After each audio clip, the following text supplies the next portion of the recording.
अथ पंचमोऽध्यायः। अथ विनियोगः। ओम अस्य श्री उत्तरचरित्रस्य रुद्रऋषिः महासरस्वती देवता अनुष्टुप् छन्दः भीमाशक्तिः भ्रामरी बीजं सूर्यस्तत्त्वं सामवेदः स्वरूपं श्रीमहासरस्वती प्रीत्यर्थे उत्तरचरित्रपाठे विनियोगः। घण्टाशूलहलानि शङ्खमुसले चक्रं धनुः सायकं हस्ताब्जैर्दधतीं घनान्तविलस शीतांशुतुल्यप्रभां गौरीदेहसमुद्भवां त्रिजगताम् आधारभूतां महा पूर्वामत्र सरस्वतीमनुभजे शुम्भादिदैत्यार्दिनी।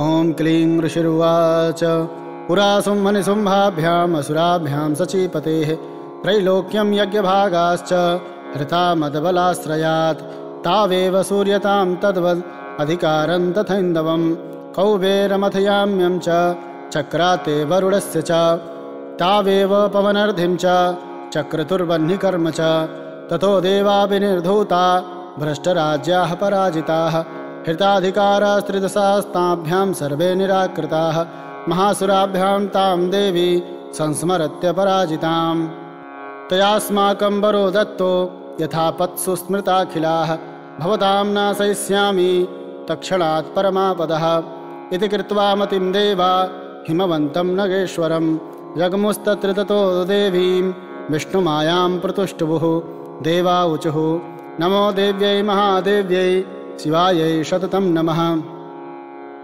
नमः प्रकृत्यै भद्रायै नियताः प्रणताः स्मतां रौद्रायै नमो नित्यायै गौर्यै धात्र्यै नमो नमः। ज्योत्स्नायै चेन्दुरूपिण्यै सुखायै सततं नमः। कल्याण्यै प्रणतां वृद्ध्यै सिद्ध्यै कुर्मो नमो नमः।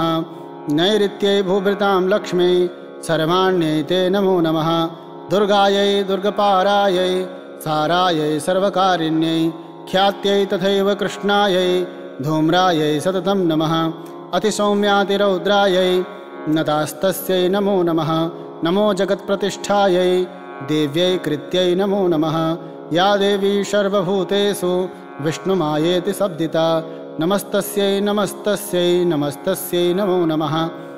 या देवी सर्वभूतेषु चेतेन्नेत्यभिधीयते नमस्तस्यै नमस्तस्यै नमस्तस्यै नमो नमः। या देवी सर्वभूतेषु बुद्धिरूपेण संस्थिता नमस्तस्यै नमस्तस्यै नमस्तस्यै नमो नमः। या देवी सर्वभूतेषु निद्रारूपेण संस्थिता नमस्तस्यै नमस्तस्यै नमस्तस्यै नमो नमः। या देवी सर्वभूतेषु क्षुधारूपेण संस्थिता नमस्तस्यै नमस्तस्यै नमस्तस्यै नमो नमः। या देवी सर्वभूतेषु छायारूपेण संस्थिता नमस्तस्यै नमस्तस्यै नमस्तस्यै नमो नमः। या देवी सर्वभूतेषु शक्तिरूपेण संस्थिता नमस्तस्यै नमस्तस्यै नमस्तस्यै नमो नमः। या देवी सर्वभूतेषु तृष्णारूपेण संस्थिता नमस्तस्यै नमस्तस्यै नमस्तस्यै नमो नमः। या देवी सर्वभूतेषु क्षान्तिरूपेण संस्थिता नमस्तस्यै नमस्तस्यै नमस्तस्यै नमो नमः। या देवी सर्वभूतेषु जातिरूपेण संस्थिता नमस्तस्यै नमस्तस्यै नमस्तस्यै नमो नमः।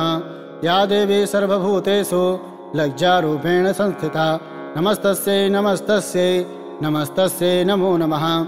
या देवी सर्वभूतेषु शान्तिरूपेण संस्थिता नमस्तस्यै नमस्तस्यै नमस्तस्यै नमो नमः। या देवी सर्वभूतेषु श्रद्धारूपेण संस्थिता नमस्तस्यै नमस्तस्यै नमस्तस्यै नमो नमः। या देवी सर्वभूतेषु कान्तिरूपेण संस्थिता नमस्तस्यै नमस्तस्यै नमस्तस्यै नमो नमः। या देवी सर्वभूतेषु लक्ष्मीरूपेण संस्थिता नमस्तस्यै नमस्तस्यै नमस्तस्यै नमो नमः। या देवी सर्वभूतेषु वृत्तिरूपेण संस्थिता नमस्तस्यै नमस्तस्यै नमस्तस्यै नमो नमः। या देवी सर्वभूतेषु स्मृतिरूपेण संस्थिता नमस्तस्यै नमस्तस्यै नमस्तस्यै नमो नमः। या देवी सर्वभूतेषु दयारूपेण संस्थिता नमस्तस्यै नमस्तस्यै नमस्तस्यै नमो नमः। या देवी सर्वभूतेषु तुष्टिरूपेण संस्थिता नमस्तस्यै नमस्तस्यै नमस्तस्यै नमो नमः। या देवी सर्वभूतेषु मातृरूपेण संस्थिता नमस्तस्यै नमस्तस्यै नमस्तस्यै नमो नमः। या देवी सर्वभूतेषु भ्रान्तिरूपेण संस्थिता नमस्तस्यै नमस्तस्यै नमस्तस्यै नमो नमः। इन्द्रियाणामधिष्ठात्रे भूतानां चाकुलेषु या भूतेषु सततं तस्यै व्याप्तिदेव्यै नमो नमः। चितिरूपेण या कृष्णद्मेतद्व्याप्या स्थिता जगत् नमस्तस्यै नमस्तस्यै नमस्तस्यै नमो नमः।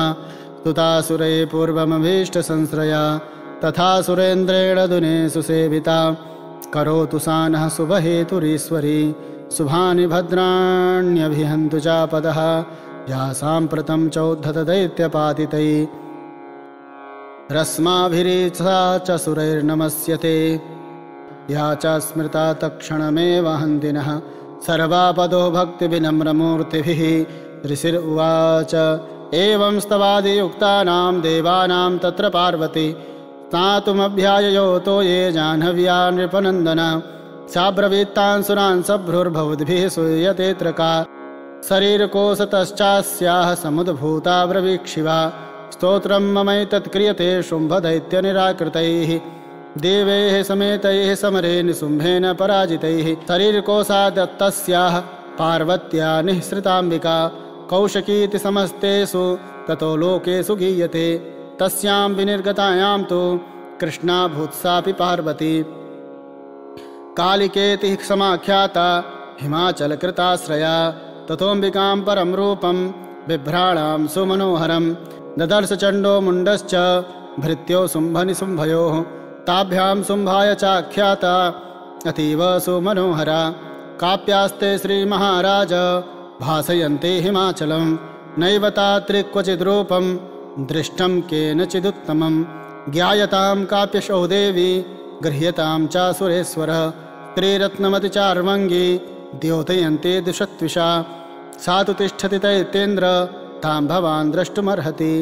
यानि रत्नानि मलयो गजास्वादीनि वयप्रभु त्रैलोक्ये तु समस्तानि साम्प्रतं भ्रान्तिते गृहे ऐरावतः समानीतो गजरत्नं पुरन्दरात् पारिजाततरुश्चायं तथैवोच्चैः स्रवाहयः विमानं हंससंयुक्तं एतत्तिष्ठति तेऽङ्गणे रत्नभूतमिहानीतं यदासीद्वेदसोद्भुतं निधिरेखमहापद्मः समानीतो धनेश्वरात् किञ्जल्किनीं ददौ चब्धिर्मालामम्लानपङ्कजां छत्रन्ते वारुणङ्गेः काञ्चनस्त्रावितिष्ठति तथायं सन्दनवरो यः पुराश्रीत् प्रजायते मृत्योरुत्क्रन्तिदा नाम सक्तरी सतयारता पासः सलिलराजस्य भ्रातुस्तव परिग्रहे निशुम्भस्याब्धिजाताश्च समस्ता रत्नजातयः वह्निरपि ददौ तुभ्यम् अग्निशौचे च वाससि एवं दैत्येन्द्ररत्नानि समस्तान्याहृतानि ते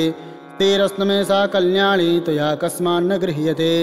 ऋषिरुवाच निशम्येति वचः शुम्भः सा तदा चण्डमुण्डयोः प्रेषयामास सुग्रीवं दूतं देव्यामहासुरम्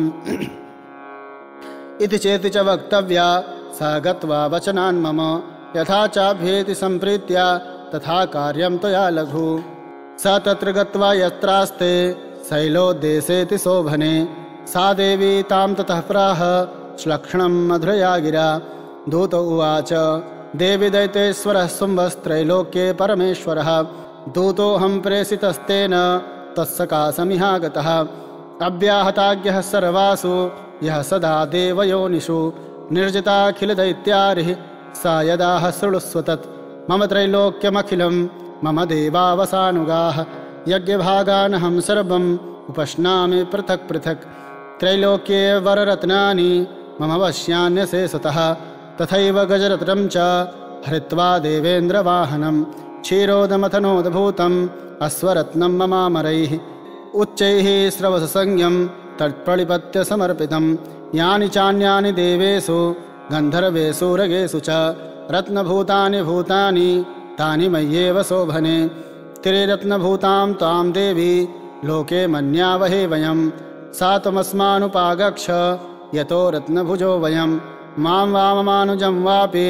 नुशुम्भं मुरुविक्रमं भजत्वं चञ्चलापाङ्गी रत्नभूतासि वै यतः परमैश्वर्यमतुलं प्राप्स्यते मत्परिग्रहात् एतद्बुद्ध्या समालोच्य मत्परिगृहतां व्रज।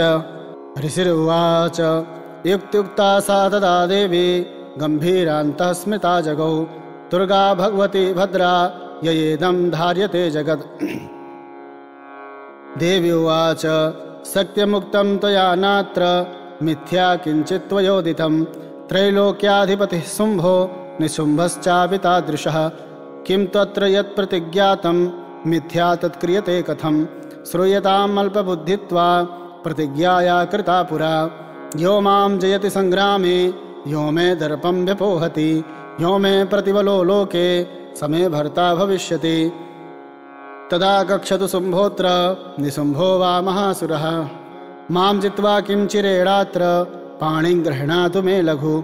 दूत उवाच अवलिप्तासि मयिवं त्वं देवि ब्रूहि ममाग्रतः त्रैलोक्ये कः पुमांस्तिष्ठे दग्रे शुम्भनिशुम्भयोः अन्येषामपि दैत्यानां सर्वे देवा न वै युधि तिष्ठन्ति सम्मुखे देवी किं पुनस्त्रे त्वमेकिका इन्द्राद्याः सकला देवास्तस्थुर्येषां न संयुगे शुम्भादीनां कथं तेषां श्रीप्रयस्यासि सम्मुखं सत्वं कक्षमयैवोक्ता पार्श्वं शुम्भुनिशुम्भयोः केशाकर्षणनिर्धूत गौरवामागमिष्यसि। देवी उवाच एवमेतद्बली शुम्भो निशुम्भश्चातिवीर्यवान् किं करोमि प्रतिज्ञा मे यदनालोचिता पुरा सा त्वं गक्षमयोक्तं ते यदेतत्सर्वमादृतः तदा चक्ष्वा सुरेन्द्राय स च युक्तं करोतु तत्। श्रीमार्कण्डेयपुराणे सावर्णिके मन्वन्तरे देवी महात्म्ये देव्या दूतसंवादो नाम 5मो पुष्पः। श्रीजगदम्बार्पणमस्तु।